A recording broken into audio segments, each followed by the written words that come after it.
পশ্চিমা দুনিয়া সবসময় বলেছে আফগানিস্তানের নারীরা বন্দী। তারা নাকি ঘর থেকেও বের হতে পারে না, স্কুলে যেতে পারে না, রাষ্ট্রে কোনো ভূমিকা রাখে না। সংবাদ মাধ্যমে এভাবেই চিত্রিত করা হতো দেশটিকে, এক অন্ধকার সমাজ যেখানে নারীর কোনো অস্তিত্বই নেই। কিন্তু বাস্তবতা অন্য কথা বলে। আফগানিস্তানের সামরিক ইতিহাসে এমন বহু নারী আছেন যারা বন্দুক হাতে যুদ্ধ করেছেন, সেনাবাহিনীতে অফিসার হয়েছেন, এমনকি যুদ্ধবিমান চালিয়েছেন। আজ তালেবান সরকারের অধীনেই হাজারো নারী পুলিশ ইউনিফর্ম পরে দায়িত্ব পালন করছে। এর মানে দাঁড়ালো পশ্চিমারা যা ভাবত, যা বলতো সবই ভুল।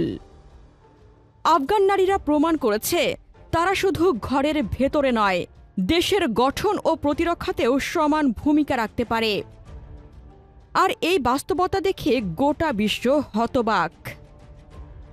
আফগানিস্তান এই নামটি উচ্চারণ করলেই মানুষের মনে ভেসে ওঠে গুলির শব্দ, ধ্বংসস্তূপ, যুদ্ধবিমান আর ধোঁয়ায় ঢাকা আকাশ।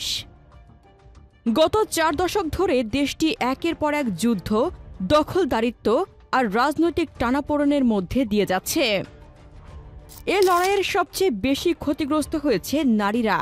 তারা হারিয়েছে পরিবার, হারিয়েছে শিক্ষা, হারিয়েছে নিরাপত্তা। কিন্তু বিস্ময়কর ব্যাপার হলো এই নারীরাই আবার একদিন অস্ত্র হাতে তুলে নিয়েছে।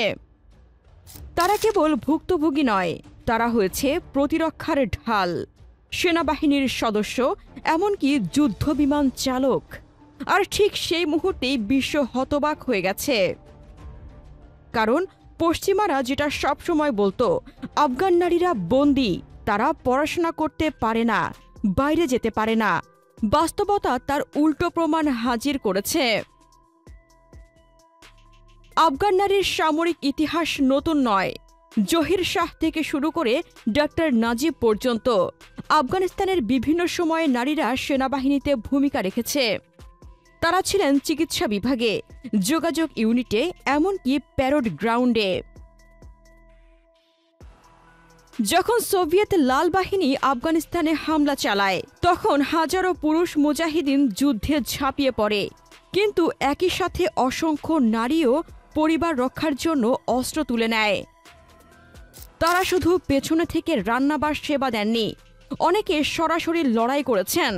এটা ছিল ইতিহাসের এক বিস্ময়কর অধ্যায়, যা পশ্চিমা মিডিয়া সচরাচর প্রচারই করেনি। তালেবান প্রথম পতনের পর 2001 সালের পর থেকে আফগানিস্তানে গণতন্ত্র প্রতিষ্ঠা করা হয়। এ সময় আন্তর্জাতিক সমর্থন এবং পশ্চিমাদের অর্থায়নে আফগান সেনাবাহিনী ও পুলিশ নতুন করে গড়ে ওঠে। এখানেই শুরু হয় আফগান নারীদের প্রকৃত উত্থান। হাজার হাজার নারী সেনাবাহিনী ও পুলিশের বিভিন্ন ইউনিটে যোগ দেয়। সরকারি হিসেব অনুযায়ী 2019 সাল পর্যন্ত অন্তত 3500 নারী পুলিশ এবং 2000-এর বেশি নারী সেনা কর্মকর্তা দায়িত্ব পালন করেছেন। শুধু সংখ্যাই নয়, তাদের ভূমিকা ছিল বহুমুখী। কেউ ছিলেন তদন্ত কর্মকর্তা, কেউ ছিলেন সীমান্তরক্ষী, কেউ ছিলেন কমান্ডার। সবচেয়ে চমকপ্রদ অধ্যায় ছিল বিমান বাহিনীতে নারীর উত্থান। আফগানিস্তানের ইতিহাসে প্রথমবার নারী হেলিকপ্টার চালক দেখা গেল। কিছুদিন পর যুদ্ধবিমান চালানোতেও এগিয়ে আসে নারীরা।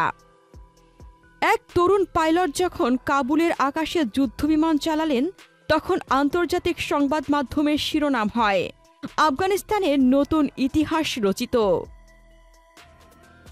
এ সময় আফগান নারীরা জাতিসংঘ শান্তিরক্ষা মিশনেও অংশ নেয়। বিশ্বের বিভিন্ন দেশে গিয়ে আফগানিস্তানের পতাকা বহন করে তারা দেখিয়ে দিয়েছে নারীরা শুধু ভুক্তভোগী নয়, তারা গর্বিত প্রতিনিধি। বিবিসি বলেছিল, এটি এক বিস্ময়কর অগ্রগতি। যুদ্ধ বিধ্বস্ত একটি দেশের নারীরা এতদূর এগোতে পারবে তা কল্পনাই করা যায়নি। অন্যদিকে সামাজিক যোগাযোগ মাধ্যমে ছড়িয়ে পড়েছিল নারী সেনাদের ছবি, হাতে বন্দুক, চোখে দৃঢ়তা। এই চিত্র সারা বিশ্বে মানুষের দৃষ্টি কাড়ে। পশ্চিমাদের কাছে আফগান নারীরা হয়ে ওঠে প্রতীক, সাহস, সংগ্রাম আর পরিবর্তনের। তবে এই অগ্রগতি সহজ ছিল না।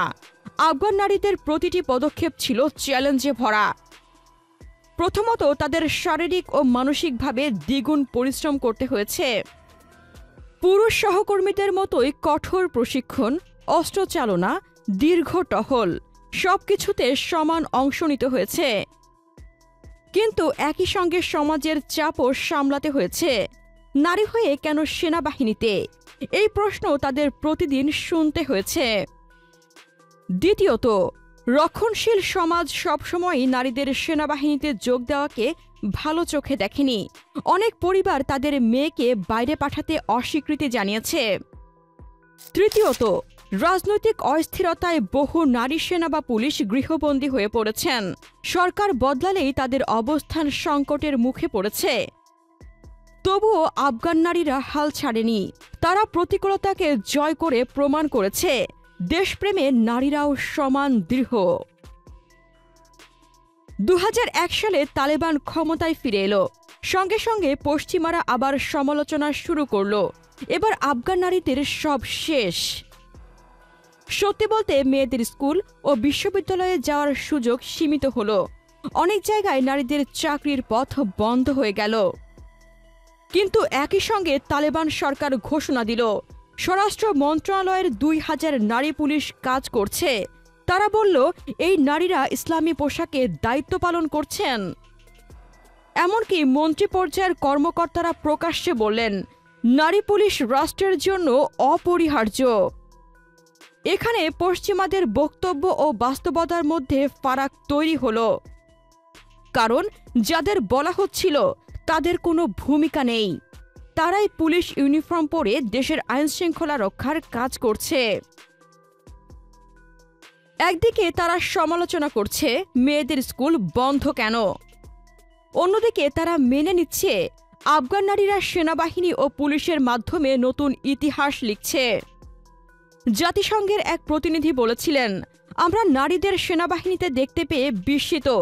এই অগ্রগতি প্রশংসনীয়, তবে তাদের শিক্ষা ও স্বাধীনতা সীমিত করে দেওয়া হলে তা দীর্ঘস্থায়ী হবে না। আফগানিস্তানের ভবিষ্যৎ এখন নির্ভর করছে নারীদের অবদানের ওপর। যদি শিক্ষার সুযোগ আরও বাড়ানো যায়, তাহলে আগামী দশকে আফগানিস্তান এশিয়ার অন্যতম শক্তিশালী সেনাবাহিনী গড়ে তুলতে পারবে। বিশ্লেষকরা বলছেন, দেশের অর্ধেক জনগোষ্ঠীকে বাদ দিয়ে কোনো উন্নতি সম্ভব নয়। তাই নারীরা যদি অব্যাহতভাবে সেনাবাহিনী ও রাষ্ট্র গঠনে অংশ নেয়, তবে আফগানিস্তান বিশ্বকে নতুন এক দৃষ্টান্ত দেখাবে। আফগানিস্তান সরকার প্রমাণ করেছে নারীরা শুধু যুদ্ধের শিকার নয়, তারা প্রতিরক্ষার রক্ষক। বন্দুক, যুদ্ধবিমান আর ইউনিফর্মে তারা আজ সাহসের প্রতীক। পশ্চিমারা যতই সমালোচনা করুক, বাস্তবতা হলো আফগান নারীরা ইতিহাস তৈরি করছে। তারা বলছে, আমরা শুধু ঘরের ভেতরে নই, আমরা দেশের রক্ষক, আমরা ইতিহাসের নির্মাতা। প্রিয় দর্শক, আফগানিস্তানের এই উত্থানকে আপনি কিভাবে দেখছেন? আপনার মতামত কমেন্টে জানান। আফগানিস্তানকে নিয়ে আরও জানতে আমাদের চ্যানেলটির ভিডিও ট্যাব থেকে ঘুরে আসুন। এই ভিডিওটি ভালো লাগলে লাইক বাটনে ক্লিক করুন। ভিডিওটি আপনার বন্ধুদের সাথে শেয়ার করে তাদেরকেও ভিডিওটি দেখার সুযোগ করে দিন। ধন্যবাদ।